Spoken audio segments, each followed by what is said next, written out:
మా అమ్మని తీసుకొని ఊరికి వెళ్ళున్నా. అదే మా కూతురు వాళ్ళ ఇంటికి రాలసీరపల్లికి.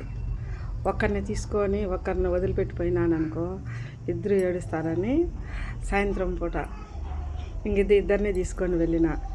అక్కడ అవి బంతిపూలు ఉంటానా, ఆ బంతిపూలు చామంచులు అవి ఇంటికి తీసుకొని వద్దాము సోమవారం అని అక్కడ మా శివ ఉంటే శివాకి చెప్పిన. శివ బండి ఆపి అవి పూలు తీసుకొని పోదాం పత్తా అంటే, ఆ పూలు ఆ రోడ్డు మీద నిలబడుకొని ఉంటే మా పిల్లోళ్ళు అది దాటుకొని అవతలికి పోతున్నారు. ఆ పూలు పెరుక్కొని రావాలని మళ్ళీ సర్లే అని చెప్పి పోయి కొన్ని పూలు తీసుకొని వచ్చినాం రోడ్డు మీదకి. రోడ్డు మీద అయితే ఏమిటి పూలు ఉంటాయి అవన్నీ విరుకుతాన్నారు మా అమ్మి, అన్విత మోక్షిత ఇద్దరు.